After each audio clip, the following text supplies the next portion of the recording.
Hello दोस्तों, welcome back to future channel forest blaster. और मैं हूं आपका host Ravi ji. Perfect entry, perfect video, perfect result. अगर आप किसी ऐसे चैनल की तलाश में हैं जो कि ना सिर्फ आपको दे सिग्नल्स, बेहतरीन किस्म के सिग्नल्स, बड़े सिग्नल्स, ये छोटे 30-40 पिप्स के TP1 वाले सिग्नल्स नहीं, कम से कम 150 से 200 पिप्स का TP1 हो और इसी तरीके से आगे TP2 और TP3 और एक डिसेंट साइज ट्रेडिंग का हो मौजूद हो और साथ साथ लर्निंग का मौका। क्योंकि देखें, आपको यहाँ पर यही चीज़ हो गई है कि एक चीज़, हर चीज़ कोई दुनिया स्टार्ट में सिग्नल के पीछे भागती है और जो कि अप्रोच गलत है। और सिग्नल्स भी किस किस्म के, 30 पिप्स के ऊपर TP1 और ठा ठू और बूम बाम ये वाले मैसेज चला देते हैं। 30 पिप्स का भी TP अगर हिट हो जाए तो बहरहाल ऐसा नहीं है। फॉरेस्ट ब्लास्टर कम्युनिटी एक आपको कम्युनिटी ग्रुप है, खाली सिग्नल ग्रुप नहीं है। सीखने का मौका है, चीज़ें, क्वेश्चंस, आंसर, हर चीज़। You have the things over there. Fundamentals को मैं बहुत ज़्यादा इंपॉर्टेंस देता हूँ। तो ये चीज़ है। बहरहाल हम लोग फ्राइडे का अपना देखते हैं जी, क्या हमारा सिलसिला रहा। हमारी ऑयल की ट्रेड, मैं 12 आपको ये बात कर रहा था कि जी it is a good opportunity, selling opportunity. बहुत सारे लोगों ने उस ट्रेड को कंटिन्यू किया हुआ है और 64 और फिर 62.5 ये हमारे एरियाज़ हैं ऑयल के। हो सकता है कि जो है फंडामेंटली, क्योंकि थोड़ा सा ज़रा रशिया के ऊपर प्रेशर बनाने की कोशिश है ट्रंप की, तो जिसकी वजह से थोड़ा बहुत जो है वो ऊपर नीचे मार्केट जा सकती है। लेकिन बहरहाल still we are in the selling and it is going great guns. BTC की बात करते हैं। BTC मैंने आपको कहा था कि जी संडे तक 1,10,800 तक पहुंच जाएगा। और वही बात है कि 400, 500, 600 पिप्स का जो है वो सिग्नल हमारा ये होता है, छोटा सिग्नल नहीं होता है। और अल्हम्दुलिल्लाह अभी आप देख लें कि मार्केट कहाँ पर मौजूद है। अभी भी जो है, मगर यही बात करते हैं तो 1,14,500 के आप ऊपर का आप ऐसा रखेंगे, रिट्रेसमेंट लेता है 1,10,800 हमारा TP1 होगा। तो वही चीज़ है कि बड़े बड़े जब तक सिग्नल्स, बड़ा जो है वो आप उसको फॉलो नहीं करेंगे तब तक आपका मामला ख़राब रहेगा। अच्छा, दूसरा, जुम्मे को बहरहाल एक मेरे से मिस्टेक हुई। हम लोगों की अपनी एक न्यूज़ टाइम की स्ट्रैटेजी है। बेसिकली फ्राइडे को मैं आपको पता है कि जिस तरह से हरम आया हुआ हूँ और उम्रा के लिए आया हूँ, तो मैं जुम्मे को ट्रेड नहीं की, मैंने बिल्कुल भी नहीं की। क्योंकि मेरा ये होता है कि बहुत सारे लोग एनालिसिस बनाते हैं जी, मार्केट ऊपर है तो ऊपर चली जाएगी, यहाँ से नीचे आ जाएगी, यहाँ से बाय कर ले, यहाँ सेल कर ले। मैं ऐसा नहीं करता। मैं क्योंकि खुद ट्रेड करता हूँ तो मैं बताता हूँ कि अच्छा यार, मैं अपना जो अकाउंट है उसके ऊपर ये ट्रेड लूँगा और ऐसे ऐसे उस चीज़ को इंट्राडे पॉइंट ऑफ व्यू से हैंडल करूँगा।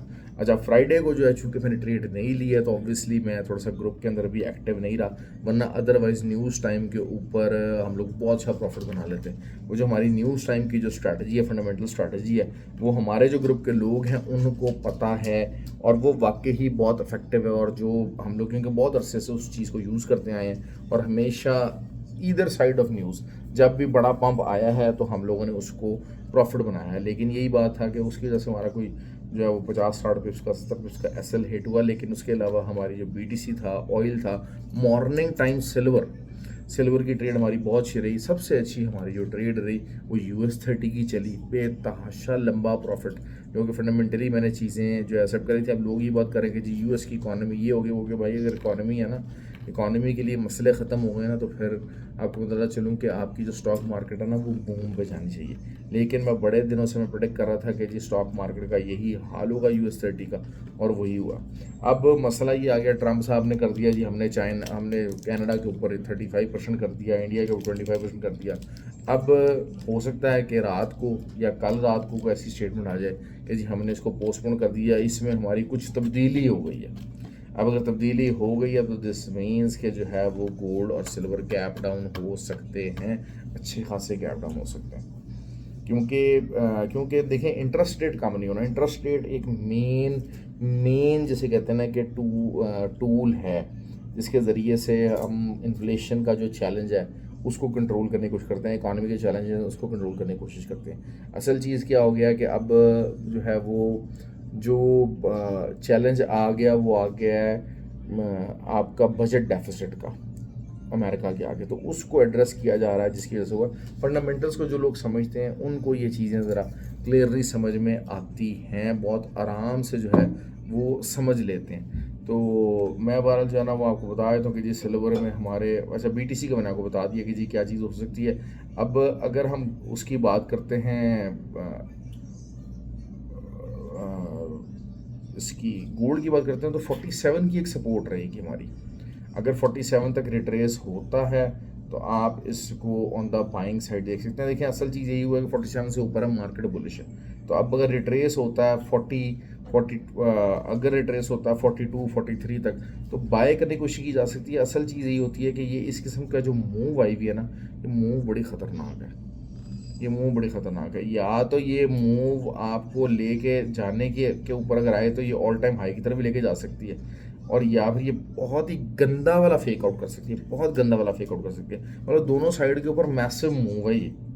आप इस चीज़ को अपना ज़हन रखिएगा कि एक ये साइडवेज वाली मूव यहाँ मुश्किल हो जाएगी। मंडे में सोचता है शायद साइडवेज के ऊपर सेटलमेंट हो, और अगर साइडवेज सेटलमेंट हुई तो उसके बाद ट्यूसडे वाला दिन भी पूरा एक डंडा खड़ा हो जाएगा, और ट्यूसडे को जो है 34 31 तक मार्केट चली जाएगी। ये चीज़ भी एक्सपेक्टेड है। लेकिन बहरहाल अभी अगर इमीडिएट रेजिस्टेंस की बात करते हैं तो रेजिस्टेंस जो है वो 72 है, 3372 है वहाँ पर। लेकिन असल जो सपोर्ट को हम देखना पड़ेगा, क्योंकि अब यही चीज़ 47 की सपोर्ट है कि अगर मार्केट जो है रिट्रेस होती है तो आप रिट्रेसमेंट के ऊपर आप इसको बाय की तरफ देख सकते हैं। और सिल्वर की बात कर लेते हैं तो सिल्वर का भी यही चीज़ ही बन रहा है कि सिल्वर का लेकिन सिल्वर जो है वो अभी स्ट्रक्चर वाइज थोड़ी सी ज़रा बचत है। सिल्वर की जो प्रॉपर बाइंग अगर हम 37.27 की जो रेजिस्टेंस है, 37.27 की रेजिस्टेंस है, वहाँ से आप सेलिंग भी ले सकते हैं, जो कि सेलिंग आपको 36.71 तक जा सकती है। तो अगर आप उसके ऊपर का एसएल देकर अगर आप सेलिंग लेना चाहते हैं तो आप ले सकते हैं।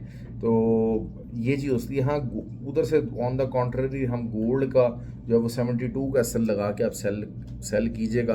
47 के अगर ऊपर मार्केट रहती है, अगर 47 ब्रेक नहीं होता, 3347 ब्रेक नहीं होता तो फिर आपको बाय ही देखना पड़ेगा। लेकिन आई एम प्रीटी कॉन्फिडेंट कि ये ब्रेक हो जाएगा। असल कहानी क्या है? असल कहानी यही है कि gold is a non yielding metal है, जिसकी वजह से जो है ना वो आपका लोगों का जो इंटरेस्ट ऑटोमेटिकली जो है वो 10 ईयर टी बॉन्ड यील्ड्स और दूसरी इन चीज़ों में हो जाता है, और वहाँ से आपको ज़्यादा प्रॉफिट बनाने का चांस मिल जाता है। ठीक हो गया। अब US30 की बात करते हैं। US30 पूरी तरह से जनाब जो है ना वो एक ज़बरदस्त किस्म का बेरिश मोमेंटम US30 ने पकड़ा है, और US30 का जो अगला टारगेट है जहाँ से बाय मतलब हो सकती है वो 43,070 के करीब हो सकता है। 43,070 का जो एरिया है वो आप लगा लेंगे जी, वहाँ एक क्रिटिकल एरिया बन रहा है कि जी वहाँ से अगर आपको बाय मिल सकती है तो उसको कीजिएगा। ऑयल की बात कर लेते हैं। Oil is in a bearish mode, और वीकली पॉइंट ऑफ व्यू से अगर हम देखते हैं तो एक पूरा जैसे कहते हैं ना कि फेक आउट स्ट्रक्चर वाली सिचुएशन बनी हुई है। लेकिन यही बात है कि जो है वो इंट्राडे पॉइंट ऑफ व्यू से जो ऑयल का जो आपका सपोर्ट बन रहा है वो 64.5 बन रहा है। 64 के पास या 65.2030 यहाँ तक आती है मार्केट, तो नीचे से आप जो है ना उसको बाय कर सकते हैं। तो ये थी जी आज की वीडियो। आई होप कि आपको वीडियो पसंद आए। लाइक और कमेंट और शेयर ज़रूर कीजिएगा। थैंक यू वेरी मच जी। ख्याल रखें अपना, और बहुत शुक्रिया जी।